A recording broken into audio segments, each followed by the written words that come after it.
پیارے بچوں، ایک دفعہ کا ذکر ہے۔ ایک امیر کبیر سوداگر گھوڑے پر سوار ہو کر جا رہا تھا۔ اس کے پاس جواہرات اور موتیوں سے بھری ہوئی 4 تھیلیاں تھیں۔ ان موتیوں کو بیچ کر وہ تجارت کا سامان خریدنے کی غرض سے سفر کر رہا تھا۔ اچانک وہ راستہ بھول کر ایک صحرا میں نکل گیا۔ اس کے پاس دولت تو بہت زیادہ تھی، لیکن کھانے پینے کا سامان نہ ہونے کے برابر تھا۔ پانی کی بوتل میں تھوڑا سا پانی تھا جو تپتے ہوئے صحرا میں داخل ہوتے ہی اس نے پی لیا تھا۔ گرم ریت پر تھوڑا بھی چلنے کے قابل نہ رہا تھا۔ رفتہ رفتہ اسے بھوک پیاس نے تنگ کرنا شروع کر دیا، اور اگر اونٹ پر سوار ہوتا تو شاید اس مصیبت کا مقابلہ کر لیتا، کیونکہ اونٹ تو صحرا کا جہاز کہلاتا ہے۔ گھوڑا صحرا کی ریت پر گر کر تڑپنے لگا تھا۔ سوداگر تھیلیوں کو سنبھال کر پیدل ہی چل نکلا۔ تھوڑی دور اسے کانٹوں والی بہت بڑی جھاڑی دکھائی دی۔ سوداگر اس کے سائے میں بیٹھ گیا۔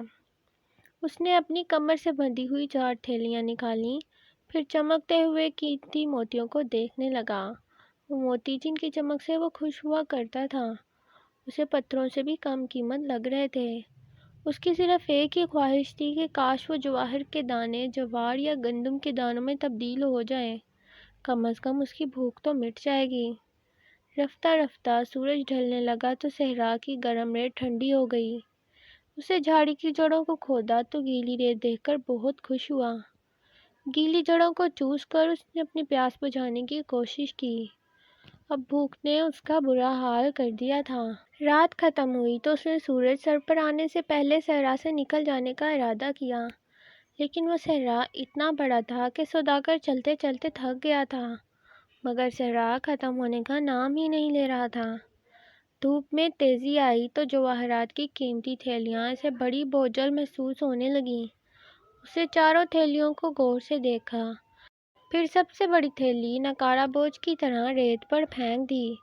اسے تھوڑا سا دکھ ضرور ہوا، لیکن موتیوں کو وہ چونکہ کھا نہیں سکتا تھا، لہٰذا اس وقت وہ اس کے کسی کام کے نہیں تھے۔ تھوڑی دور جا کر اس نے دوسری تھیلی سے بھی نجات حاصل کر لی۔ اس نے چاروں تھیلیوں کو صحرا میں پھینک دیا اور اپنا بوجھ ہلکا کر لیا۔ آخری تھیلی پھینکتے ہوئے اسے ذرا بھی دکھ نہیں ہوا تھا، اس لیے کہ اس کی بھوک اسے پاگل کیے جا رہی تھی۔ وہ بار بار ایک ہی فقرہ دہرا رہا تھا: جواہر کے دانوں سے جوار کے دانے بہتر ہوتے ہیں۔ بھوک پیاس کی شدت سے جب وہ مرنے کے قریب ہو گیا تو اس کی آنکھوں میں آنسو آ گئے۔ اس سے بڑی عاجزی سے خدا کے حضور دعا کی: اے میرے خدا، تو ان جواہرات کی 4 تھیلیوں کے بدلے میں مجھے 1 تھیلی چنوں کی عطا کر دے، تاکہ بھوک کے اس عذاب سے میری جان چھوٹ جائے۔ کہتے ہیں سچے دل سے مانگی ہوئی دعا ضرور قبول ہوتی ہے۔ سوداگر کو تھوڑی دور درختوں کا ایک جھنڈ دکھائی دیا۔ یہ ایک چھوٹا سا گلستان تھا جو صحرا میں زندگی کی ضمانت سمجھا جاتا تھا۔ اس گلستان میں پانی کا ایک چشمہ بھی بہہ رہا تھا۔ سوداگر نے اپنی پیاس بجھائی تو اس کی جان میں جان آئی۔ تھوڑی دیر بعد اس کی بھوک اور زیادہ چمک اٹھی تھی۔ اچانک اسے بالکل ویسی ہی تھیلی نظر آئی جیسی اس نے سب سے پہلے صحرا میں پھینکی تھی۔ اسے اپنی آنکھوں پر یقین نہیں آ رہا تھا۔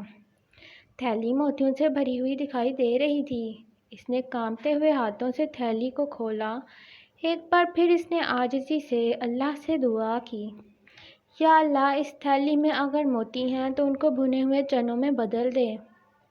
اس کی خوشی کا کوئی ٹھکانہ نہ رہا جب اس نے دیکھا کہ تھیلی میں بھنے ہوئے چنے ہیں اور تھیلی جوار کے دانوں سے بھری ہوئی ہے۔ اس نے اللہ کی اس نعمت پر لاکھ لاکھ شکریہ ادا کیا، اور سوداگر اپنی جان بچا کر صحرا سے واپس آیا تو بالکل بدلا ہوا انسان تھا۔ یہ واقعہ وہ اپنے دوستوں کو سناتا ہے اور کہتا ہے کہ امیر سے امیر اور غریب سے غریب انسان میں صرف 2 ایک وقت کی روٹی کا فرق ہوتا ہے، لہٰذا دولت کی ہوس میں انسان کو کوئی غلط کام نہیں کرنا چاہیے۔ بچوں، اس کہانی سے ہمیں یہ سبق ملتا ہے کہ ہم اللہ تعالیٰ سے جو بھی دعا مانگتے ہیں اس خلوص دل سے مانگی جائے تو ضرور قبول ہوتی ہے۔